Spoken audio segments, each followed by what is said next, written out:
Calling bell বাজছে। ওপাশের মানুষটা ধৈর্যবান। থেমে থেমে সময় নিয়ে বেল টিপছে সে, যেন খুললে খুলবে, না খুললে সমস্যা নেই। নোহা ওয়াশরুম থেকে মোচড়াতে মোচড়াতে বের হলো। সকাল থেকে এই অবধি তার হাফ সেঞ্চুরি শেষ। স্যালাইন খাওয়ার পর এখন শুধু পেটে ব্যথা। এই আর এক বিপদ। বেলের আওয়াজ শুনে ও ভাবলো পুষ্পিতা ফিরেছে। বলেছিল তো একটা ক্লাস করে চলে আসবে। নোহা যেমন ছিল অমনভাবেই দরজা খুলতে এগোয়। লক টেনে ক্লান্ত কণ্ঠে বলে, জানিস আমার সেলাইনে কাজ। সামনে চাইতেই বাকি কথা শেষ। চোখ দুটো বড় বড় হয়ে এলো নাহিদকে দেখে। নাহিদ হেসে বলতে যায়, একটু চা পাতা। অথচ নোহার অবস্থা দেখে ব্যস্ত ঘুরে গেল ওদিকে। মেয়েটার গায়ে ওড়না নেই, পরনের জামার এলোমেলো দশা, দুজনের লজ্জায় বোধ, অস্বস্তিতে একাকার। নোহা সময় ব্যয় করে না, একেবারে ঝড়ের গতিতে দৌড়ে ঢুকে যায় রুমে। এদিকে দ্বিধায় পড়েছে নাহিদ, চলে যাবে নাকি দাঁড়িয়ে থাকবে বুঝতে পারছে না। মিনিটের মাথায় নোহা ফিরে এলো তার রুদ্র মূর্তি নিয়ে। নাহিদের হিসাব নিকাশের মাঝে চিল্লিয়ে বলল, এই আপনি এখানে কি করছেন? নাহিদ আতঙ্কে লাফিয়ে ওঠে। এই মেয়ের ভাষা এত কর্কশ, একদম বিট্টুটার জেরক্স কপি। কিন্তু ঘুরে চাইল না, অমন দাঁড়িয়ে মিনমিনে জবাব দিল, জি মানে একটু চা পাতা নিতে এসেছিলাম। নোহা কোণ্ঠায় অ্যাক্সেস। এরকম বিব্রতকর পরিস্থিতিতে জন্মে পড়েনি, কিন্তু গলার জোর বহাল রেখে বলল, কারো বাড়িতে আসতে হলে যে নক করতে হয় সেটা জানেন না? নাহিদ ভীষণ ভদ্রভাবে জানালো, জি আমি তো ডোরবেল বাজিয়েছিলাম, আপনি হয়তো খেয়াল করেননি। নোহা নিম্নষ্ট চেপে মাথা নোয়ালো। এখানে ছেলেটার দোষ নেই, দোষ ওর নিজের। জ্ঞানহীনের মতন ওড়না ফেলে কেউ দরজা খুলতে আসে? একবার লুকিং গ্লাসে দেখে নিলেও তো পারত। ঠিক এই জন্যই আশেপাশে ব্যাচেলার থাকা বিপদ। সে মাথা ঠান্ডা করলো। এবার শান্তভাবে শোধালো, কি চাই? নাহিদের হাতে ছোট একটা কাচের বাটি। সেটাকে পেছন দিকে এগিয়ে ধরে বলল, একটু চা পাতা হবে? নতুন উঠেছি তো ফ্ল্যাটে, এখনো কিছু কেনা হয়নি, হবে। তার আগে এদিকে ফিরে কথা বলুন। আপনি অমন ওদিকে ঘুরে কথা বলছেন কেন? আমি কি আপনার ব্যাক সাইড দেখে চা দেব?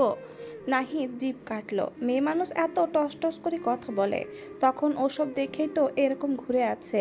আলগোছে ফিরে দাঁড়ালো ছেলেটা। নিচের দিক চেয়ে থেকে জানালো, কাল রাতে একটুও ঘুম হয়নি, মাথাটা ভীষণ ধরেছে, তাই একটু চা খেতে চাইছিলাম। এখানে ধারে কাছে তো চায়ের দোকানও নেই। তাই নোহা থামিয়ে দিয়ে বলল, এত এক্সপ্লেশন দিতে হবে না। দিচ্ছি, তবে কেনার পর ফেরত দিয়ে যাবেন। আমি কিন্তু আবার এত উদার নয় যে ফ্রিতে দেব। সে ব্যস্ত বলল, হ্যাঁ হ্যাঁ নিশ্চয়। নোহা রান্নাঘরে যায় এবং পুরো কৌটো তুলে নিয়ে এসে বলে। নাহিদ ওর হাত পর্যন্ত চোখ ওঠালো। গোটা কৌটো দেখে বলল, এতখানি তো লাগবে না, যতখানি লাগবে নিন, নিয়ে বাকিটা দিয়ে যাবেন। এখন ধরুন, আমার কাছে এত সময় নেই। নাহিদ কৌতূহলী চোখে তাকালো, কোথাও যাবেন বুঝি? নোহার আবার ওয়াশরুম যাওয়ার প্রয়োজন পড়েছে, কিন্তু ওসব কি আর একে বলা যায়? কণ্ঠ রুক্ষ বানিয়ে বলল, সেটা আপনাকে জানতে হবে না, যা নিতে এসেছেন নিয়ে ভাগুন। নাহিদ দীর্ঘশ্বাস ফেলল, চায়ের বয়াম নিল, নিশ্চুপ মাথা নেড়ে চলে গেল ঘরে। 15 মিনিটের মাথায় বেল বাজলো আবার। নোহা বুঝলো নাহিদ এসেছে, দরজা খুলল। এবার অনুমান সঠিক হয়েছে, ও এসেছে, সাথে চায়ের কৌটো। তবে মেয়েটা আশ্চর্য হয়ে গেল তার হাতে মিনি ট্রে দেখে। 1 কাপ চা থেকে নিরন্তর সাদা ধোঁয়া ছুটছে। ও প্রশ্ন নিয়ে তাকালো। নাহিদ পুরো ঠোঁট দুটো দুদিকে টেনে চমৎকার করে হাসলো। ট্রে থেকে কাপ তুলে এগিয়ে দিয়ে বলল, নিন। নোহা তাজ্জব হয়ে বলল, আমার জন্য? জি। আমি তো চায়ের কথা বলিনি। নাহিদ নিষ্পাপ কণ্ঠে বলল, বলেননি, কিন্তু আপনাকে দেখে মনে হলো আপনিও তো ক্লান্ত। হয়তো আমার মতো রাতে আপনারও ঘুম হয়নি, তাই বানিয়ে এনেছি। নোহা বিস্মিত, চমকিত, এতটা সে আশা করেনি। মনে মনে বলল, ঘুম হবে কি করে? সারা রাত যে বিছানার বদলে বাথরুমে ছিলাম। ঠান্ডা হয়ে যাবে মিস নোহা, কাপটা ধরুন। নোহা একবার ভাবল, না বলে দেবে। দুদিনের আলাপে কেউ কিছু একটা দিলে ও খাবে কেন? যদি এই চায়ে কিছু মিশিয়ে আনে? এই মুহূর্তে সে বাসায় একা, বিপদ হতে কতক্ষণ। কিন্তু নাহিদের হাস্যোজ্জ্বল সাধাসিধে মুখখানা সেই চিন্তাদের সুবিধে করতে দিল না। এমন ভোলা ভালা ছেলে আদৌ এসব জঘন্য কাজ করতে পারে? এত আশা করে বানিয়ে এনেছে, না নিলে মন খারাপ হবে না? সে বাড়ানো কাপ হাতে নিল, ছোট করে বলল, ধন্যবাদ। নাহিদ বলল, মোস্ট ওয়েলকাম। টেস্ট করে বলুন তো কেমন হয়েছে? ফার্স্ট টাইম বানালাম। নোহা চুপচাপ কাপ ঠোঁট পর্যন্ত ধরল। হঠাৎ কি ভেবে থামলো, তাকালো ওর দিকে। সৌজন্যতা রক্ষার্থে একবার ভেতরে আসতে বলা উচিত। হাঁ করতে গেল যখনই, ঘরের ভেতর থেকে তার স্বরে ফোন বেজে ওঠে নাহিদের। সে তড়িঘড়ি করে নোহার হাতে বয়াম ধরিয়ে দিয়ে ছুটে যায়।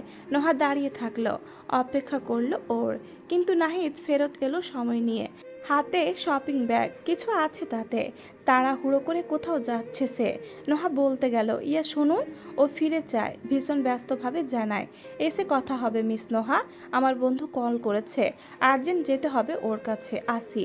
ওকে কিছু বলতে না দিয়েও নাহিদ নেমে গেল সিঁড়িতে। নোহার দুর্বদ্ধ মন খারাপ হলো, বিড়বিড় করলো, চাটা খুব ভালো হয়েছে মিস্টার ঢ্যাঁড়স। বলা হলো না। ক্লাসে ঢুকে সবার আগে পুষ্পিতাকে খুঁজে বেড়ায় তনুজা। একটা সময় পেল, সে শেষ সারির বেঞ্চের কোনায় বসে। সে এগিয়ে গেল, পিলপিলে কদমের পাশে দাঁড়িয়ে ডাকলো, পুষ্পিতা। ওদিক থেকে উত্তর এলো না কোনো। পুষ্পিতা একভাবে তাকিয়ে আছে বেঞ্চের কাঠের দিক। অক্ষিকুট স্থির রইলেও মস্তিষ্কের সমস্ত নিউরন এখনও থরথরিয়ে কাঁপছে। তনুজা মুখ কালো করে বলল, রেগে আছো আমার সাথে? পুষ্পিতার জবাব নেই দেখে মেয়েটা আহত হয়। পাশে বসে উদ্বেগ নিয়ে বলে, বিশ্বাস করো, আমি ওই দিন ইচ্ছে করে তোমাকে রেখে আসিনি। স্যার অমনভাবে তাকালেন, আবার এগিয়ে আসতে নিলেন, খুব ভয় পেয়ে গেছিলাম।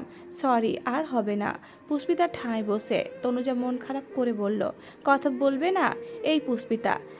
গা ধরে ঝাঁকাতে ধ্যানে মগ্ন পুষ্পিতা নড়ে ওঠে, চমকে তাকায়। তনুজা ভুরু কপালে তুলে বলল, বাবা, এভাবে কি ভাবছিলে? পুষ্পিতা জিভে ঠোঁট ভেজালো, কই কিছু না তো। কখন এসেছো তুমি? অবাক চোখে চাইল তনুজা, কণ্ঠে অনিশ্চয়তায়, তুমি রেগে নেই? পুষ্পিতা ওর থেকেও অবাক হয়ে শোধালো, রাগ কি নিয়ে? তনুজা বিস্ময়ে চোখ পিট পিট করলো। পুষ্পিতার সঙ্গে সেই দিনের পর ওর এরকম দেখা হয়নি, হলেও কথা হয়নি। সে যে মনে মনে ধরেই বসেছিল মেয়েটা ক্ষেপে বম হয়ে থাকবে, ওকে পেলে ব্লাস্ট করে জ্বালিয়ে দেবে একদম। মাথা নেড়ে ভাবলো, থাক বাবা, রাগের কারণ যেহেতু ওর মনে নেই, মনে করাতেও যাব না। এমন নরম সরম একটা বন্ধু জীবনে দরকার আছে। তখনই দরজায় এসে দাঁড়ালেন গফুর, সবার মধ্যে হাঁক ছুড়লেন পুষ্পিতাকে। পুষ্পিতা নিজের নাম শুনে মেরুদণ্ড সোজা করে ফেলল, ততষ্টে দাঁড়িয়ে পড়ল বসা থেকে। গফুর বললেন, তোমাকে নতুন স্যার ডাকছেন, এখনই এসো। ও মাথা কাত করে। তনুজা হাঁ করে বলল, নতুন স্যার মানে? তো আমার তীব্র রেজা, উনি তোমাকে কেন ডাকছেন? তা তো জানি না। গফুর তাগাদা দেন, কই মেয়ে এসো। পুষ্পিতা হাঁটা ধরতে সাথে উঠে এলো তনুজা। ওকে দেখে গফুর বললেন, তুমি কোথায় যাচ্ছ? তোমাকে তো ডাকেনি, জানি, আমার স্যারের সঙ্গে দরকার আছে, আপনি আপনার মতো চলুন। গফুরের আদলে বিরক্তি দেখা যায়। সে কলেজ থেকে মেয়েটাকে চেনে, ভারী বেয়াদব, কোনো সম্মান দেয় না। মিথিলা বহু কষ্টে রান্না করেছে, ঘেমে নিয়ে অবস্থা খারাপ। দুটো আলু সেদ্ধ করে চটকে ভর্তা বানিয়েছে, আর রাইস কুকারে ভাত, ব্যাস। এতে এসে ক্লান্তিতে হেলে পড়েছে এখন। হাত পা ছড়িয়ে বিছানায় শোয়ার জন্য ছটপট করছে শরীরটা। খাবার বেড়ে এনে ডাইনিং টেবিলে রাখলো ও, এমন রেখেই চলে যাবে। পলাশ ভেতরের ঘরে শুয়ে শুয়ে ফোন টিপছে, ডাকার কি আছে, খিদে পেলে নিয়ে খাবে। মিথিলার লাগেজটা তখনও বসার ঘরে। সে জামা কাপড় নিয়ে ওয়াশরুমে ঢুকতে যায়, অমনি ডোরবেল বাজলো। ভেতর থেকে পলাশ চেঁচিয়ে বলল, দেখো তো কে। নাক ফোলালো মিথিলা, তাকে হুকুম করছে, তুই এসে দেখতে পাচ্ছিস না? কিন্তু দাঁত চেপে হজম করলো বিষয়টা। ধুমধাম পায়ে গিয়ে ছিটকানি টানলো দরজার। সঙ্গে সঙ্গে জেনি হেসে বলল, হে মিথিলা। মিথিলার শরীর উষ্ণতায় টকবক করে ওঠে, খিটমিট করে বলে, শাকচুন্নি ডাইনি, আর একবার আমাকে উল্টাপাল্টা নামে ডাকলে মেরে মুখ ভেঙে দেব তোর। জেনি ভুরু কোচকালো। মিথিলার বাংলা ভাষা সে বোঝেনি, তবে চোখ মুখের অবস্থা দেখে বলল, এনিথিং রং মিথিলা? মিথিলা গালি দিতে গিয়েও থেমে গেল। ভাবলো, এত কথার কি আছে, মুখের ওপর ধরাম করে দরজাটা লাগিয়ে দিলেই হবে। বিধিবাম এর আগে পলাশ চলে এলো এখানে। জেনিকে দেখতে খুশিতে বাকবাকুম করে বলল, হেই জেনি, কাম কাম। জেনি চপল পায়ে ঘরে ঢোকে। মিথিলা ব্যর্থতায় কটমট করে দেখে গেল। দরজা খোলা দেখে পলাশ বলল, কি হলো, আটকাও। মিথিলা জোরপূর্বক হাসল, না কেন? জেনি তো এখনই চলে যাবে, তাই না? তাই না? সে জেনির দিক চেয়ে বলে। মেয়েটা কিছু বলল না। হাতের চকচকে বাটিটা ঢাকনা উঁচু করে নিজের ভাষায় বলল, ফালাস, তোমার জন্য চিকেন কারি এনেছি, পছন্দ করো না অনেক? পলাশ উচ্ছ্বাসে ফেটে পড়ল যেন। Wow, chicken curry! এসব বাঙালি রান্না কবে শিখেছো জেনি? দারুণ কালার হয়েছে তো। জেনি গদগদ হয়ে জানালো, ইউটিউব দেখে শিখেছি। জিভে জল চলে এসেছে জেনি। দাও, এখনই টেস্ট করব। পলাশ স্বতঃস্ফূর্ত ভঙ্গিতে প্লেট নিয়ে বসলো। তরকারিতে হাত দিতে গেলেই মিথিলা ছুটে এসে বলে, পলাশ তুমি কি এখন এটা খাবে? এই জেনির আনা খাবার? পলাশ ভড়কে গেছে ওর আশার নমুনায়। পরপর সাবলীল হয়ে বলল, হ্যাঁ কেন? মিথিলা তেলে বেগুনে জ্বলে উঠল। কেন মানে? আমি এত কষ্ট করে রান্না বান্না করলাম, আর তুমি কি না এই ধলা চামড়া মেয়ের রান্না খাবে? এটা কি ফাজলামো হচ্ছে পলাশ? আরে আজব, খেলে সমস্যা কি? তোমার ইচ্ছে হলে তুমিও খাও। পলাশ তরকারিতে চামচ দিতে গেলে মিথিলা চেঁচিয়ে উঠল, না একদম না, আমি তো খাবই না, আর তুমিও খাবে না। এতটা পথ জার্নি করে এসে তোমার জন্য আমার রান্না করতে হয়েছে। কত কষ্ট হয়েছে আমার, তুমি জানো? যদি এই জেনি রান্নায় খাবে তাহলে আমাকে বলেছো কেন? কেন বলেছো? পলাশ মহা বিরক্ত হয়ে বলল, বারবার তোমার রান্না বলছো। কি রান্না করেছো শুনি? আলু ভর্তা আর ভাত। 2 ঘন্টা বসে এসব বানিয়েছো, আর তা নিয়ে আবার এত গলার জোর? মিথিলা স্পষ্ট বলল, আমি যা পেরেছি তাই বানিয়েছি, আর তুমি এটাই খাবে। জীবনে মা বাবা আমায় রান্নাঘরে ঢুকতে দেয়নি, আর তুমি আমাকে এনে কাজ করিয়েছো। তাও তোমার ভাগ্য ভালো যে আমি রান্নাটা করলাম, অন্য কেউ হলে জীবনেও করতো না। পলাশ পাল্টা তেতে বলল, অন্য কেউ হলে খিদে পেটে আলু ভর্তা দেখে এত শান্তও থাকতো না। অকর্মার ঢেকি বলে তোমার ঘাট ধরে বাইরে রেখে আসতো। পলাশ, একদম চেঁচাবে না। ঝগড়টে মেয়ে কোথাকারে! আমি ঝগড়টে? অবশ্যই। জেনি বিহ্বল গোল গোল চোখে একবার পলাশকে দেখছে, একবার মিথিলাকে। বাংলা ভাষা এই ঝগড়ার আদ্যপ্রান্ত কিছুই বুঝতে পারছে না। তবে পলাশ উঠে দাঁড়িয়ে গেছে। মিথিলার চোখ মুখ ফুঁসছে। পরিস্থিতি নিশ্চিত অস্বাভাবিক দেখে বলল, ফালাস কাম ডাউন। হোয়াটস রং হেয়ার? মিথিলা তেতে বলল, এই শাকচুন্নি, আবার আমার স্বামীর নাম ভ্যাংচাচ্ছিস? তোকে আমি হুঙ্কার ছুড়ল Palash. Mithila, behave yourself. ও আমার বন্ধু। ছেলে মেয়েতে আবার কিসের বন্ধু? হ্যাঁ? পলাশ ভুরু বাঁকালো। কেন? মেয়ে বন্ধু থাকা খারাপ? অন্তত তোমার মতো ছেলেদের টাকা পয়সা হাতাতে প্রেম করার চাইতে ভালো। মিথিলা স্তব্ধ হয়ে বলল, তুমি আমাকে খোঁটা দিচ্ছ? সে সাফ সাফ বলল, হ্যাঁ দিচ্ছি। আর তুমি এরকম উগ্র আচরণ করলে সারা জীবন দেব। চুপচাপ ভদ্র মেয়ের মতো সংসার করো, আর না হলে কিন্তু আমার অন্য একটা রূপ দেখাতে বাধ্য হব তোমাকে। তার রক্তচক্ষু দেখে মিইয়ে গেল মিথিলা। এখন যাও এখান থেকে। ও তাও দাঁড়িয়ে আছে। চোখ পাকালো পলাশ। কি হলো, যাও? মিথিলার কান্না পায়। ক্রন্দন স্রোতে নাক ফেঁপে ওঠে। রাগ গিলে তেজি পায়ে রুমে ঢুকে সশব্দে দরজা লাগায়। আওয়াজে জেনির মেদহীন গত্র কেঁপে উঠল। হতভম্ব হয়ে আওড়ালো, কি হলো এতক্ষণ? ও এত রেগে গেল কেন? পলাশ জবাব দিল না। সে আবার বলল, ও তোমার কে হয়? পলাশ 2 আঙুলে কপাল ঘষছে। ছোট্ট উত্তরে বলল, মেড। জেনি খুব বিস্ময় নিয়ে বলল, মেড হয়ে এমন ব্যবহার করে? দেখে তো মনে হচ্ছিল ঝগড়া করছে। উত্তরে পলাশ ঠান্ডা চোখে তাকায়। আচমকা ঠোঁট টেনে হাসে। বাংলাদেশি তো, ও দেশে সবার গায়ে একটু একটু তেল বেশি। যাক গিয়ে, কিছু মনে করো না।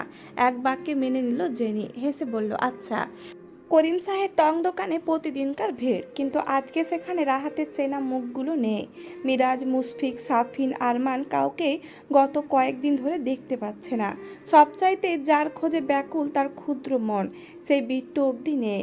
বিগত কদিন যাবৎ তাদের খুঁজে খুঁজে হতাশ রাহাত আর ধৈর্য হারিয়ে দোকানের কাছে গিয়ে দাঁড়ালো। আড্ডায় মশগুল ছেলেপেলেদের দিক বাক্য ছুড়ল, বিট্টু ভাইয়া কোথায়? হঠাৎ প্রশ্নে ওরা থামে, তাকায় ওর দিক। রাহাত তাদের পরিচিত। সাবির বলল, আরে ভাইয়ার ফ্যান যে, কি খবর তোমার? কয়েকদিন পর দেখা দিলে। রাহাত ওসব খুচরো আলাপে গেল না। তার চিত্ত ছটপটে অস্থির। বিট্টু ভাইয়াকে ইদানিং এখানে দেখা যায় না কেন? কোথায় উনি? ভাই তো জরুরি কাজে গেছে, আসবে মেলা দিন পর। কোথায় গিয়েছে সেটাই তো আমাদের বলেনি। মুশফিক ভাইরে জানতে পারে। রাহাত ব্যগ্র কণ্ঠে শোধায়, ওনারা কোথায়? ওনারাও কাজে গিয়েছে। কেন বলো তো? রাহাতের মুখে আমাবস্যা নামলো। মনের আশপাশ ছেয়েছে তমসায়। হুটহাট কি কাজে গেল সবাই? সবাইকে বাদ দিয়ে হলেও বিট্টু ভাইকে তো তার প্রয়োজন। ও যে ছোট আপুকে পাওয়ার আশায় আছে, সে আশা ফলবে না।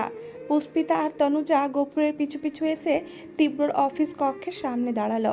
তনুজা উকি ঝুঁকি দেয় ভেতরে। তীব্র চেয়ারে বসে, গায়ে পেস্ট রঙের শার্ট। একেবারে বিধিবৎ বসন ভূষণে নজর কাড়া চেহারা। তনুজার চোখ জুড়িয়ে যায়, মুগ্ধতায় 2-4 বার আউড়ে ফেলে। আহা আহা, গফুর ডাকলেন। স্যার। তীব্রর সামনে অন্য একজন পুরুষ বসে, দরজার দিকে পিঠ ফেরানো তার। কথা বলছিল দুজনে। ডাক শুনে তাকালো। গফুর পুষ্পিতাকে দেখিয়ে চলে গেলেন, অথচ তীব্র প্রথমেই। তনুজাকে বলল, আপনি? আপনাকে তো ডাকা হয়নি। মেয়েটা ঠোঁট ফাঁকা করে চেয়েছিল এতক্ষণ। তীব্রর হঠাৎ বাক্যবাণে নড়ে ওঠে। জি না মানে তীব্রর পুরো কণ্ঠ। আপনি ক্লাসে যান। তনুজার মুখটা ছোট হয়ে এলো।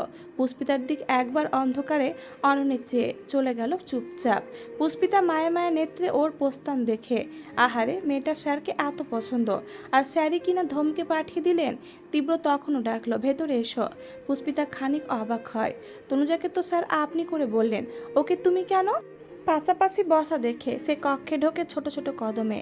এসে দাঁড়াতে পিঠ ফেরানো মানুষটা ফিরে চাইল, গাল ভরে হেসে শোধালো, কেমন আছো পুষ্পিতা? পুষ্পিতা বিস্ময়বহ, উনি ওকে চিনলেন কি করে? ও জিজ্ঞাসু চোখে তীব্রর দিক চাইল। সে নিজে থেকেই বলল, ও নাহিদ, আমার সাথে থাকে, তোমাদের পাশের ফ্ল্যাটে। তারপর একটু থেমে বলল, তুমি এখনই ওর সঙ্গে বাসায় চলে যাবে, ছুটি অবধি অপেক্ষা করতে হবে না। পুষ্পিতা বিভ্রান্ত, বিমূর্ত। তীব্র তার চেনা শিক্ষক মানুষ, অনেকবার দেখা হয়েছে। ওনার সঙ্গে একসাথে আসতেই তো কতটা অস্বস্তি হচ্ছিল, কিন্তু এই লোকটাকে দেখলো আজ প্রথম। অচেনা লোকের সঙ্গে যাবে কেমন করে? কিছু কি হয়েছে স্যার? চিন্তিত কণ্ঠের বিপরীতে জবাব এলো কাঠখোট্টা রূপে। হ্যাঁ, ওই ছেলেগুলো তোমার জন্য বাইরে অপেক্ষা করছে। পুষ্পিতার শীর্ণ বক্ষস্থল ছ্যাদ করে ওঠে, হরিণী নয়ন বৃহৎ হয়ে এলো আতঙ্কে। ওকে ঢোক গিলতে দেখে মনে মনে হাসলো তীব্র, আর একটু রং ছড়িয়ে বলল, এখন চলে গেলে তুমি নিরাপদ, কারণ সেই নিরাপত্তার দায় আমার। কিন্তু ছুটির পর যেতে চাইলে? পুষ্পিতা উদ্বেগ নিয়ে বলল, কিন্তু স্যার, আমি তো চলে যাব, আপনি? ওরা যদি আপনার ক্ষতি করে? তীব্রর কথার মাঝপথে থামল। এই কথাটুকু সে আশা করেনি। ভীতু মেয়ে তার জন্য চিন্তা করছে, অথচ মুদে আসা শীতল দৃষ্টি তৎপর গায়েব করে ফেলে। স্থূল কণ্ঠে ঠোঁট নেড়েচেড়ে জানায়, আমার সমস্যা হবে না, তুমি এই ক্লাস করে চলে যেও। পুষ্পিতা দ্বিধাগ্রস্ত, কিন্তু স্যার নিশ্চয় খারাপ চাইবে না? সংখ্যাতীত সংশয় সমেত মাথা কাত করল এক পাশে। কিন্তু স্যার যে শুধু শুধু ওর জন্য ঝামেলায় জড়ালেন, এখন ওনার সমস্যা হলে? তীব্র ওর মনোদ্বিধা বুঝলো কিনা কে জানে। ঠান্ডা গলায় তর্জন দিল, এখন যাও, নাহিদ অপেক্ষা করবে তোমার জন্য। পুষ্পিতা ঘাড় হেলালো, ফিরে গেল কোমল পায়ে। তীব্র তাকিয়ে থাকে গমন পথে। নাহিদ বলল, কি চুপচাপ নরম মেয়ে, তোর তো পুরো অপোজিটের বিট্টু। তীব্র চাপা কণ্ঠে থমকালো, এই নামে ডাকবি না এখানে। আর কতবার বলতে হবে? সে জিভ কাটে, সরি সরি। তীব্র হঠাৎ হাসলো, চেয়ারে এলিয়ে দিল চওড়া পিঠ, দৃষ্টি স্থির রেখে বলল, ইটস কল কম্বিনেশন। প্রতিটি মানুষের তার বিপরীত চরিত্রের প্রতি আকর্ষণ থাকে। তীব্রর আকর্ষণ এতটাই তীব্র যে এক ঝটকায় সে আজ মাস্তানি রেখে এই চেয়ারে বসে। তফাৎ শুধু এখানেই। নাহিদ মাথা চুলকালো, ঘটে এসব ঢোকেনি। হাত ঘড়ি দেখে নিল একবার। পুষ্পিতাকে সাথে নিতে একটু আধটু সংকোচ হচ্ছে। শত হলেও ভাবি মানুষ, এই বিট্টুটা যে কখন কি চায় কে জানে। কলেজ ছুটি হয়েছে। 3জন হৃষ্টপুষ্ট আর একজন হ্যাংলা পাতলা যুবক গেটের বাইরে দাঁড়িয়ে। ওদের নজর ওৎপাতা শিকারীর ন্যায়। দুজনের হাতে মোটা লাঠি, বাকি দুজনের পকেটে ধারালো ছুরি। একে একে সবাই বের হলো গেট থেকে। শুধু যার অপেক্ষায় ওরা বসে, সে কাঙ্ক্ষিতে দেখা নেই। ঠাই প্রতীক্ষা শেষে ওরা ধৈর্য হারালো। একজন বিধিষ্টি আওড়ালো, সালাই ভাগছে, ডরাইছে আমাগোরে। অন্যজন বলল, ভাইগা কুল পাইব না আমাগো গায়ে হাত, তাও আবার মাইয়া মানুষ দিয়া। ওই মাইয়ার খবর তো আছে, সাথে ওরে যে কি করমু, অহন কি করবি? কাইল ধরি আয়ব তো এই হানে, কিন্তু ওই বাহির হইলে কই দিয়া? খাড়াইলাম তো আধ ঘন্টা হইব, দেখি তো নাই। হইতে পারে মাইয়া লইয়া পিছনের দেওয়াল টপকাইছে, শালা ভিতু মার্কা পোলাপান। আমাকে মতো মাস্তানগুলোকে পাঙ্গা নেয়। 4জন হুহা করে লুটোপুটি খেলো হাসিতে। তখনই পেছন থেকে কেউ একজন বলল, আমাকে খুঁজছিস? নিম্নভার কণ্ঠে ওদের হাসি থামে। ফিরে চায় মাস্ক ক্যাপ পড়ুয়া এক কান্তিমান যুবক, হাতে লম্বা হকি স্টিকটা নিয়ে এক পা আড়াআড়ি ভাঁজ করে দাঁড়িয়ে। ওরা মুখ চাওয়াচাই করলো, দৃষ্টিতে প্রশ্ন। পুষ্পিতার প্রথম চড় খাওয়া ছেলেটি শোধালো, তুই কে? যুবকটি বাঁ হাতে ঘাড় ডলে, খুব ধীর অথচ হিমের ন্যায় কণ্ঠে বলল, তোরা মাস্তান হলে আমি মাস্তানের বাপ। লাল রঙের ইটের ক্ষুদ্র ক্ষুদ্র টুকরো বিছানো চওড়া একটা রাস্তা, পাশ ঘেঁষে তার সূর্যমুখী ফুলের ছোটখাটো ক্ষেত। উষ্ণ মাধ্যাহ্নে পথের গায়ে যানবাহন সংকট, সবটা জনমানবহীন। একটু আগে এই নিরিবিলি জায়গাতে ওঠা প্রবল দাঙ্গার ঝড় শেষ হয়েছে কেবল। রাস্তার একপাশে পরিচিত সেই কড়কড়ে লাল জিপ সূক্ষ্ম অযত্নে দাঁড়িয়ে, ফ্রন্টের সঙ্গে প্রশস্ত শরীরটা হেলে রয়েছে তীব্র। লম্বা চওড়া কান্তিমান যুবকটির শুভ্র ললাটের এক পাশ গাঢ়ভাবে কেটেছে, চোখের কোণায় তাজা রক্তের দাগ ফোঁটা ফোঁটা গড়িয়ে পড়ছে কপলে। অথচ নিরুৎসাহিত উদ্বেগহীন সে হলদে রুমালে রক্ত মুছতে মুছতে ঠান্ডা চোখে পায়ের দিকে চাইল একবার। চারজন যুবক বালু ঢালা রাস্তায় গড়াগড়ি খাচ্ছে, কারো পা নড়ছে না, কারো মাথা ফেটেছে, কেউ বা গভীরভাবে আহত। সব তার গায়ের জোর প্রয়োগের ফলাফল। তীব্র হাতের মধ্য আঙুল ঝাড়ল, আঙুলের ডগাটাও কেটেছে, টনটন করছে কবজি। যুবকদের একজন বাকিদের তুলনায় আঘাত পেয়েছে কম, তবে আতঙ্কিত নজর তীব্রর ওপর বন্দী। সে নিশ্চিত সম্মুখের ব্যাপ্ত চেহারায় লোকটি গায়ে অসুরের ন্যায় শক্তি। অথচ বন্ধুরা কি বলে এনেছিল এখানে? কলেজের টিচার, ভোলা ভালা দেখতে, জেন্টেলম্যান, দু একটা ঘা খেলে বাপ বাপ বলে পালাবে। অথচ সে এমন এক গুন্ডা পাঠিয়ে দিয়েছে যে রীতিমতো ঘোল খাওয়ালো ওদের। ভালো ভালো কথা বলে কলেজের সামনে থেকে এখানে আনলো, এই ধানের জমির পাশের ভেতরের রাস্তায়। আর তারপর কথাবার্তা ছাড়াই এমন মারতে শুরু করলো যে ওরাই বাপের নাম ভুলে গেছে এখন। সে একবার ভীত চোখে ধুলোর ওপর পড়ে থাকা হকি স্টিকটা দেখলো, এটা দিয়ে পেটাতে পেটাতে একেবারে কাম তামাম করে দিয়েছে ওদের। বাম হাতটায় কি অসহ ব্যথা, কোনোদিন আগের মতো নাড়াতে পারবে কিনা কে জানে। এমন দস্যুর মতো জোর এই ছেলের গায়ে এলো কি করে? তীব্র হঠাৎ চাইতে ছেলেটা চটপট মাথা নামিয়ে নিল। ও হাসে, বুঝতে পারে তার মনের ভাষা। এই নীরদ লড়াইয়ে সে নিজেও প্রহত, তাতে কি? এসব তার নিকট ভ্রুক্ষেপ করার মতন কোনো ব্যাপারই নয়। ও রক্ত চুপচুপে হাওয়া রুমালটা আচমকা ছেলেটার মুখের ওপর ছুঁড়ে মারতেই আটকে চাইল সে। ভাবলো হয়তো আবার তেড়ে আসছে। তীব্র শব্দ করে হেসে উঠল এবার। মানুষকে ভয় দিতে, ভয় পেতে দেখতে আনন্দ হয়, এখনো হলো। এসে এক হাঁটু মুড়ে ওর সামনে বসতেই গুটিয়ে বসতে চাইল ছেলেটা, পারল না। হাঁটু থেকে পায়ের গোড়ালি অবধি ব্যথায় বিবশ বলে তীব্র ওর কাছে বসে, ওর মতোই বড় বড় চোখ করে শোধায়, ভয় পাচ্ছিস আমাকে? ছেলেটা বিলম্বে মাথা নাড়ল, পাচ্ছে। তীব্র তুষ্ট হয়ে বলল, গুড, সবসময় পাবি। কেউ আমাকে ভয় পেলে আমার ভালো লাগে, এনজয় করি। তোকে একটু কম মেরেছি কেন বলতো? ছেলেটা চেয়ে থাকে শঙ্কিত নজরে। তীব্র সুস্থ না অসুস্থ বিভ্রান্ত সে, মুখটা মাস্কের আড়ালে বিধায় দেখা যাচ্ছে একটু বিলাই চোখ। অথচ ক্রোধিত ওই চাহনি যেন শতাধিক ভয়ানক। তীব্র নিজেই বলল, তোর শরীরে বাকিদের তুলনায় মাংস কম, তাই পেটাতে মায়ে লেগেছে। আর তখন তুই বললি না আমি দাওয়াল টপকে পালিয়েছি, তাই মনে হলো তোর সাথে আলাপ হওয়া দরকার। আমাকে চিনিস? ছেলেটা ঢোক গিলে দুপাশে মাথা নাড়ে। ও বলল, বিট্টু মাস্তানের নাম শুনেছিস?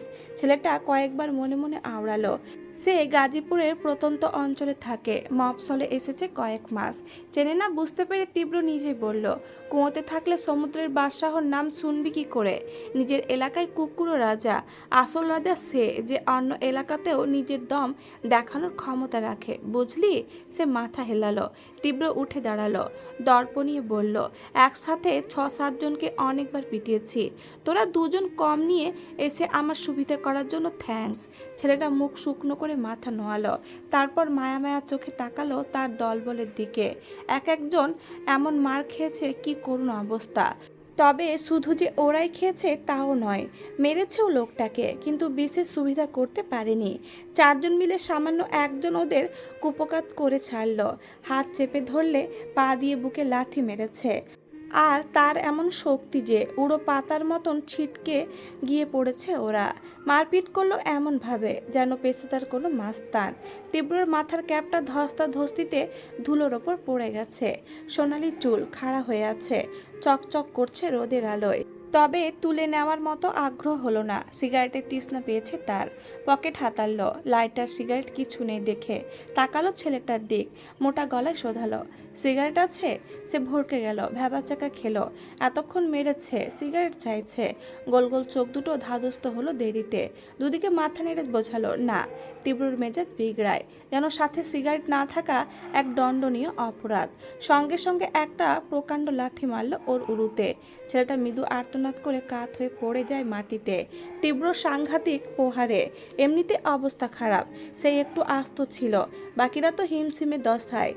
কিন্তু এই লাথিতে হাড্ডি নড়ে যাওয়ার জোগাড়। তীব্র ঘুরে গিয়ে পালের গদার কাছে দাঁড়ালো। ছেলেটা বুক চেপে ধরে লেপ্টে আছে মাটিতে। তীব্র ঠিক সেখানেই পা দিয়ে চেপে ধরল। বুটের ঘায়ে ছিন্ন স্থানে ফের আঘাতের জোরে সরে আর্তনাদ করে উঠল সে। তীব্র দাঁত পিষে পিষে বলল, বিট্টুর সাথে লাগতে আসার সাহস করিস?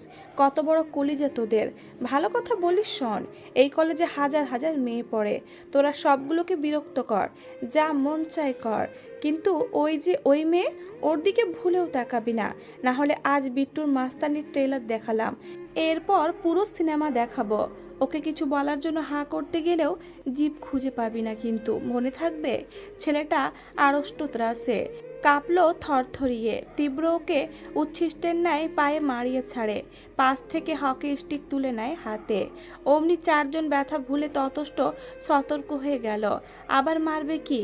তীব্র ওদের চারপাশে কুণ্ডলীর মতো ঘোরে, স্টিক নাড়তে নাড়তে ঘোষণার মতো বলে, এখন থেকে ওকে ভাবি ডাকবি। কি ডাকবি? তিনজন থতমত গলায় বলল, ভাবি। একজনের উত্তরে দেরি হতেই তীব্র গোড়ালির ওপর স্টিক দিয়ে বাড়ি মারে। সে তৎপর ছিটকে ওঠে যন্ত্রণায়, ঘন ঘন আওড়ায়, ভাবি ভাবি। তীব্র মাথা ঝাঁকিয়ে বলল, গুড, যেখানে দেখবি সালাম দিবি, ওকে? জবাব এলো, অ্যাস্তো, জি জি। তীব্র সন্তুষ্ট। আশপাশটা দেখলো একবার সুচালো নেত্রে। দোকানপাট সব বন্ধ, কেউ নেই।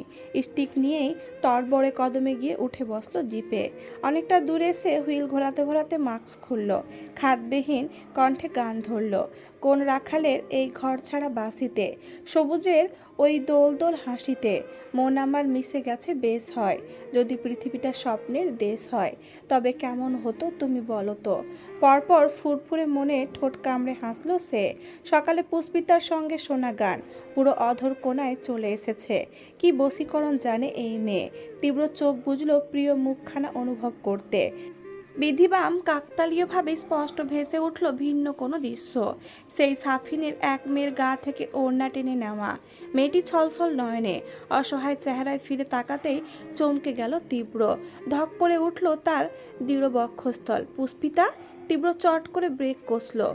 উদিত রঙিন দুনিয়াটা মুহূর্তেই কেমন ঘোলাটে হয়ে আসে। দোদুল্যমান ভুবনের ন্যায় মস্তিষ্কের সমস্ত কোষ দুলতে থাকে দিক বিদিক। যেন মনে হচ্ছে সবখানে পুষ্পিতা দাঁড়িয়ে, দিনের পর দিন করিমের দোকানে বসে থাকা বন্ধুদের এক একটা উত্তক্ত করা মেয়েগুলো পুষ্পিতার মতো দেখতে। এই তো সেদিন মিরাজ যে মেয়ের মুখে বোতলের পানি ছুঁড়ে মারল, সেও যেন পুষ্পিতা। ইস, কি করুণ চাউনি মেয়ের! তীব্রর বুক মুচড়ে ওঠে। সব মেয়ের মাঝে পুষ্পিতাকে দেখছে কেন? তখনই ভেতর থেকে কে যেন চেঁচিয়ে বলল, তীব্র রেজা তালুকদার, এখন বুঝতে পারছো? তোমরা যখন মেয়েদের সঙ্গে ওই আচরণ করো, রাস্তাঘাটে যাচ্ছে তাই বাক্য ছুড়ে দাও, কেমন লাগে ওদের? ওরাও কাঁদে আড়ালে, ওরাও গ্রাসে সিটিয়ে থাকে, কিন্তু তোমার ক্ষমতার ভয়ে তারাও সবটা বাধ্য হয়ে সহ্য করে নেয়, ঠিক তোমার ভীতু মেয়ের মতন, ওই ছেলেগুলোর মতন। তাহলে তোমরাও তো অপরাধী, তাই না? তীব্র চড়া গলায় প্রতিবাদ করলো, না, আমি তো কোনো মেয়েকে আজ অব্দি কিছু বলিনি, তাহলে আমি কেন হব? সত্যটা হাসতে হাসতে আওড়ালো, অন্যায় যে করে আর অন্যায় যে সহ্য করে দুজনেই সমান অপরাধী। তুমি তো সহ্য নয় সাই দিয়েছ বন্ধুদের, কখনো মানা করনি, তবে তোমার এই অপরাধের সীমা কি আছে? মাথা এলোমেলো হয়ে গেল তীব্রর। সত্যিই তো, সে সব সময় ওদের সাপোর্ট করেছে, বলেছে ওদের যা ইচ্ছে কর। এই তো একটু আগেও এই ছেলেগুলোকেও বলল না, চাইলেই তো ওদের নিষেধ করতে পারত। সহসা সত্তাটা বলল, অতীত না ভেবে বর্তমান ভাবো তীব্র, ভবিষ্যতের পাপ রুদ্ধ করো। ইচ্ছে থাকলে এখনও এসব বন্ধ করতে পারবে না তুমি। তীব্র দ্বিতীয়বার ভেবে সময় ক্ষয় করল না। হুইল ঘুরিয়ে ইন্টার্ন নিল, বাড়ির পথে না এগিয়ে রওনা করলো শহরের পথে। পুষ্পিতা ওড়নার মাথা খুঁটে খুঁটে আঙুলে পেঁচাচ্ছে, বারবার কুণ্ঠিত চোরা নজর আড়ভাবে চাইছে নোহার পানে। সে মেয়ে হাঁ করে তাকিয়ে ওর দিক, দুটো পিরপ ঠোঁট দুই মেরুতে। পুষ্পিতা আইঢাই করে বলল, আর কতক্ষণ তাকিয়ে থাকবি? নোহার নরম চরণ নেই, অমন বসে শুধু বিস্ময়ে একাকার হয়ে বলল, তুই সত্যিই দুটো ছেলেকে থাপ্পড় মেরে এসেছিস? পুষ্পিতার ঠোঁট টিপে মাথা নোয়ালো, ওপর নিচ ঝাঁকালো একবার। নোহা বুকে হাত দিয়ে হতাশ করে বলল, আল্লাহ, এই আমি কি শুনলাম? আমার মনে হয় হার্ট স্ট্রোক হয়ে যাবে। পুষ্পিতা বলল, স্ট্রোক তো মাথায় হয়। নোহা সোজা হয়ে বলল, জানি, কিন্তু তোর এই অষ্টম আশ্চর্যের কথা শুনে আমার স্ট্রোক মাথা থেকে নেমে হৃদয়ে এসেছে। যে মেয়ে জীবনে মশা ছাড়া কিছু মারে না, সে দুটো বখাটে ছেলের গালে থাপ্পড় মেরে এলো, মানে এটা কি করে সম্ভব? হাও হাও। পুষ্পিতা লজ্জা লজ্জা অননে চুপ করে থাকে। মানিস্পটে হানা দিল, তীব্র জলজলে ওই চোখ। কি দুর্গেয় ভাষার আস্থা সেখানে। আমি আছি কথাটাতে কত ভরসা। না হলে ওর সাধ্য কি ছিল কাউকে আঘাত করার? নোহা বলল, তবে যাই বলিস, তোর স্যার কিন্তু একটা স্যালুট পাওয়ার যোগ্য। আমি এতকাল বলে বলেও তোকে দিয়ে কিছু করাতে পারিনি, আর উনি 2 দিনে নরম মেয়েটাকে গরম বানিয়ে ফেলেছে। না, আজকে আম্মুর কথা মেনে নিলাম। তোর স্যার এখানে আসায় খারাপ হয়নি। পাশে ব্যাচেলর ওঠার রাগটা পড়ে গেল। অন্তত কারো দৌলতে কাদামাটির মতন আমার এই বান্ধবীটা অন্যায়ের বিরুদ্ধে একটু হলেও মাথা ওচাতে শিখেছে। পুষ্পিতা মুচকি হাসলো, পরপরই চিন্তিত কণ্ঠে বলল, কিন্তু স্যার তো আমাকে পাঠিয়ে দিলেন। ওনার বিপদ হলে। নোহা কিছু বলতে যায়, আচমকা ওদের জানলায় ঢিল ছুড়ল কেউ একজন। শব্দে চমকে উঠল দুজনে। নোহার পিঠে লেগে পায়ের কাছে এসে পড়েছে সেটা। ওরা মুখ চাওয়াচাই করলো। দলিত মথিত কাগজের টুকরোটাকে ঝুঁকে হাতে তুলল নোহা। ভাঁজ খুললে একটা ছোট পাথরের টুকরো বেরিয়ে আসে। ভেতরে এবড়ো থেবড়ো হাতে লেখা, প্রেম করবা? নোহা দাঁত চেপে ধরল রাগে। পুষ্পিতা বুঝতে না পেরে বলল, কি হয়েছে? কিন্তু উত্তর পেল না। নোহা ঝড়ের গতিতে গিয়ে জানলার কাছে দাঁড়ায়। বুঝতে বাকি নেই, এসব সেদিনের ওই ছেলেগুলোর কাজ। ক্ষেপে বলল, এই হতচ্ছাড়া অসভ্যগুলো, ঢিল মারলি কেন ঘরের মধ্যে? জবাব এলো 2 সেকেন্ডে। একটা পুরুষ কণ্ঠ জানালো, আরে মেয়েদের মুখে গালি শুনতেও কি সুন্দর লাগে রে। বুকটা ভরে গেল। তারপর সশব্দে হাসলো দুটো স্বর। নোহা তেলে বেগুনে জ্বলে ওঠে। প্যাড়া মেরে বুক ভরা ছুটিয়ে দেব কুত্তাগুলো। নোহার হাতে একটা চটকানা খেলে 100 দিন কানে শুনবি না। পুষ্পিতা পিছু হতে চাপা কণ্ঠে বলল, আহা, মানুষজন শুনতে পাবে নোহা। ও ধমক দিল, তুই থাম, অজাতগুলো সামনে আয়। জানলা আটকে কথা বলিস কেন? কেউ একজন উত্তর পাঠালো, কেন? সামনে এলে বুঝি চুমু খাবে? পুষ্পিতার ঠোঁট চেপে ধরল হাত দিয়ে। চোখ ফুটবল হয়ে গেছে হতভম্বতায়। নোহা উষ্মায় থরথর করে উঠল, এক কোপে মাথা কেটে ফেলবো তোদের। দাঁড়া, আসছি, দেখাবো মজা। নোহা তেড়ে তুড়ে বাড়ি থেকে বের হতে চাইলেই পুষ্পিতা হাত টেনে ধরল, যাস না, ওরা খারাপ ছেলে, ছাড় আমাকে। আজ এক একটাকে কি যে করব। আন্টি আসুক না, তারপর একটা সুরাহা হবে। তুই একা যাস না প্লিজ, ওরা কেমন না কেমন হয়। নোহা দমলো খানিক। গতবার আয়েশা খাতুন বাড়িওয়ালাকে পাননি, তিনি দেশের বাইরে সপরিবারে ঘুরতে গিয়েছেন। কিন্তু এই অভদ্র ছেলেপিলে তো আজ সীমা অতিক্রম করে ফেলেছে। এখনও যদি স্টেপ না নেয় তবে একটা যাতা কাণ্ড ঘটতে কতক্ষণ। তীব্র টালমাটাল কদমে ঘরে ঢুকলো। সবকিছু কেমন ফাঁকা ফাঁকা লাগছে। বাড্ডায় গিয়ে বন্ধুদের পায়নি, সবগুলো হুটহাট যেন কোথায় গায়েব হয়ে গিয়েছে। কিছু তো জানায়নি ওকে, যে কাজে গেল হলো না, যে পেরেছে তার দলের কনিষ্ঠদের, যদিও ওদেরকে কড়াভাবে মানা করে এসেছে। আজ থেকে এখানে আর কোনো মেয়েকে বিরক্ত করা যাবে না। বিট্টু মাস্তানের বাকি সব কাজ চলবে, কেবলমাত্র ইজ ভিজিটিং নয়। তীব্র যখন কথাগুলো বলছিল, করিম শাহ হাঁ করে চেয়েছিলেন। তার 2 চোখ ভর্তি অবিশ্বাসের আঁচ তীব্র স্পষ্ট দেখেছে। ভদ্রলোক হয়তো খুশি হয়েছেন, কিন্তু তীব্র ওনাকে খুশি করতে কিছু করেনি, করেছে কেবলমাত্র বিবেকের দংশনে, মানসিকতার দহনের দগ্ধতা থেকে বাঁচতে। অন্য কেউ পুষ্পিতার দিকে নোংরা বাক্য ছড়াতে তার শরীরটা জ্বলে যাচ্ছিল ক্রোধে। তাহলে ওরাও তো কারো বোন, কারো প্রিয় মানবী। তীব্র ভেতরে এসে দেখলো নাহিদ গালে হাত দিয়ে বসে আছে। ওকে দেখে উঠে দাঁড়ালো। তীব্রর কাটা স্থানে 1 টাইম ব্যান্ডেজ লাগানো, সে নিজেই লাগিয়েছে। নাহিদ হাহাকার করে বলল, এ কি অবস্থা তোর? কি হয়েছে? তীব্র ক্লান্ত উত্তরও দিল অবসন্ন গলায়, কিছু না, কিছু না। এরকম কাটলো কিভাবে? অ্যাক্সিডেন্ট করেছিস? তীব্র জবাব দিল না। বসার ঘরে পাতানো ডিভানে বসে গ্লাসে পানি ঢেলে নিঃশ্বাস ভরে খেলো। নাহিদ নিজের মতো হিসেব কষে ফিসফিস করে সচেতন কণ্ঠে শোধায়, তুই কি আবার মারপিট করেছিস? নিশ্চয় ওই ছেলেগুলোকে মেরেছিস, তাই না? তীব্র খুব শীতল চোখে তাকালো। যেই চাউনিতে উত্তর পরিষ্কার। নাহিদ দীর্ঘশ্বাস ফেলে দুপাশে মাথা নাড়ে। তীব্র বলল, খাবার দে কিছু। সে তাকালো, হতাশ গলায় বলল, ক প্যাকেট বিস্কুট চানাচুর ছাড়া বাসায় কিছু নেই। নিচে গিয়েছিলাম, খাবার হোটেল বন্ধ সব। যেগুলো খোলা ওসব তুই খাস না। তীব্র বলল, তুই না বাসা থেকে চাল ডাল কি কি এনেছিলি? কিছু একটা রান্না করে ফেল। নাহিদ চোখ প্রকট করে বলল, রান্না? আমি তো রান্না জানি না। ওগুলো তো ভাবি জোর করে ধরিয়ে দিয়েছিল। তীব্র রুমের পথে যেতে যেতে বলল, সব ধুয়ে রেডি কর, আসছি আমি। নাহিদের কোটর ছেড়ে মণি দুটো বেরিয়ে আসতে চাইল। বিট্টু করবে রান্না? এটাও সম্ভব? ক্ষুদ্র জীবনে আর কত চমক সইতে হবে তাকে? গোটা বাসা ধোয়ার ভরে গেছে। সেই ধোয়ার একাংশ গিয়ে আক্রমণ করেছে নহাদের ঘরেও। পুষ্পিতা ওড়না মুখে চেপে কাঁচতে কাঁচতে জানালা খুলে দিল। যখনই দরজায় এলো, দেখলো নিঃসহের ন্যায় নাহিদও নাক মুখ চেপে দাঁড়িয়ে আছে বাইরে। ওর কৌতূহল হয়, ধোঁয়া আসছেও তাদের ঘর থেকে। সে মিহি গলায় শোধালো, কোনো সমস্যা হয়েছে ভাইয়া? নাহিদ উদ্বিগ্ন। বলতে গেল বি কথা আটকায়। তীব্র সাবধানী বাণী মনে পড়ে। পরপর বলতে যায় ভা, আবার আটকালো।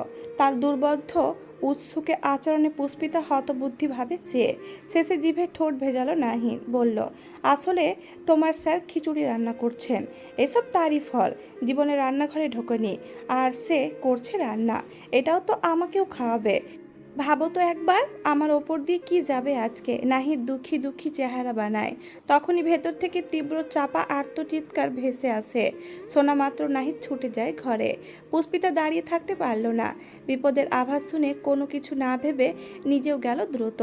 তীব্রর আঙুল আগে কাটা ছিল। পেঁয়াজ কাটতে গিয়ে সেখানে ছুরির ধার বসেছে আবার। সমস্ত রান্নাঘর এলোমেলো। ইউটিউবে খিচুড়ি রেসিপি ছেড়ে রাখা।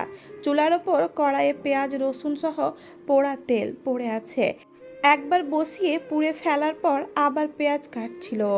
নাহিদ এসে দেখলো হাত থেকে রক্ত পড়ছে। হা হতাশ করে বলল, হায় হায়, এত রক্ত! হাত কাটলো কিভাবে? সাবধানে কাজ করবি না? তীব্র নিরুৎসাহিত বলল, এত রিয়াক্ট করার কিছু হয়নি। এমন ছোটোখাটো কাটায় বিট আচমকা নাহিদের পেছনে চোখ যেতেই কথা সেখানে স্থগিত। পুষ্পিতা শুকনো ভীতর চেহারায় দাঁড়িয়ে আছে। তীব্র ঝট করে ছুরি রেখে আঙুলটা চেপে ধরে বলল, উফ, এত ব্যথা! জ্বলে যাচ্ছে হাতটা। নাহিদ প্রথমে বোঝেনি, উৎকণ্ঠিত হয়ে বলল, ওয়েন্টমেন্ট আনছি, দাঁড়া, একটু দাঁড়া। সে দৌড়ে গেল আনতে। তীব্র বারবার হাত ঝাড়ছে, তামাটে উষ্ট একটার সঙ্গে আর একটা চেপে, যেন যন্ত্রণা সওয়ার চেষ্টায়। নাহিদ যেতেই পুষ্পিতা শশব্যস্ত ওর কাছে এলো। চামড়া ছেঁড়া গলগলে রক্ত দেখে উদ্বিগ্ন হয়ে বলল, ইয়া আল্লাহ, এতখানি কেটেছে? তীব্র কাতরানোর ভান ধরে বলল, হ্যাঁ, ভীষণ জ্বালা করছে। উফ! পুষ্পিতা রক্ত থামাতে ওড়না দিয়ে চেপে ধরল জায়গায়। তীব্রর মনে হলো হাজার টুকরো বরফ খণ্ড ছেড়ে দিয়েছে তার বক্ষপটে। আপনি আসুন স্যার, এদিকে এসে বসুন। তীব্র ফটাফট নরম স্বরে অনুনয় করল, আমাকে একটু ধরে নিয়ে যাবে? মাথাটাও ঘুরছে। এরকম কখনো কাটেনি তো। আমি একদম কাটাছাড়া দেখতে পারি না, রক্ত সহ্য হয় না, হিমোফোবিয়া আছে। ও দয়া মায়ায় অ্যাক্সেস হয়ে বলল, জি জি নিশ্চয়। ভেতরে সুপ্ত ইতস্ততা ঢেকে তীব্রর হাত ধরল পুষ্পিতা। নাহিদ এসে দাঁড়িয়েছে কেবল। তীব্রর কথায় হাত থেকে স্যাভলনের ক্রিমটা মেঝেতে পড়ে যেতে নিল। পুষ্পিতা তীব্রকে ধরে ধরে রান্নাঘর থেকে বসার ঘরে নিয়ে যায়।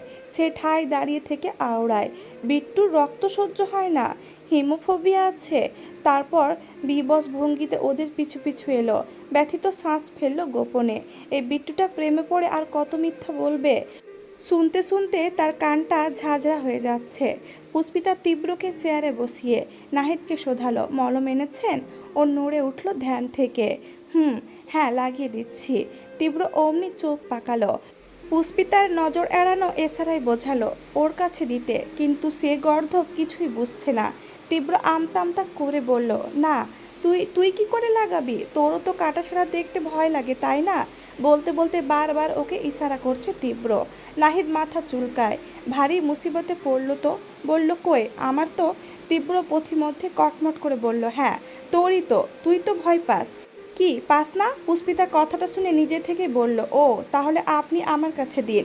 নাহিদের হাত থেকে লেপন নিয়ে পাশে বসতেই বিজয়ী হাসল তীব্র। ঝটপট নিজে থেকে বাড়িয়ে দিল হাতটা। পুষ্পিতা এক হাত রাখলো ওর আহত হাতের নিচে। যখন প্রযত্নে আগলে সযত্নে আঙুলের মাথাতে প্রলেপ লাগাইছে। তীব্র চেয়ে থাকে, খুব নিভৃতে নিষ্পলকে দেখতে থাকে তার ভীতু মেয়ে সুশ্রী আদল। কি নয়নাভিরাম, হৃদয় জুড়িয়ে দেওয়া মুখ, কি মায়া! এই মুখের দিক চেয়ে থেকেই তো সারা জীবন কাটিয়ে দেওয়া যাবে। এতক্ষণে সবটা পরিষ্কার বুঝেছে নাহিদ।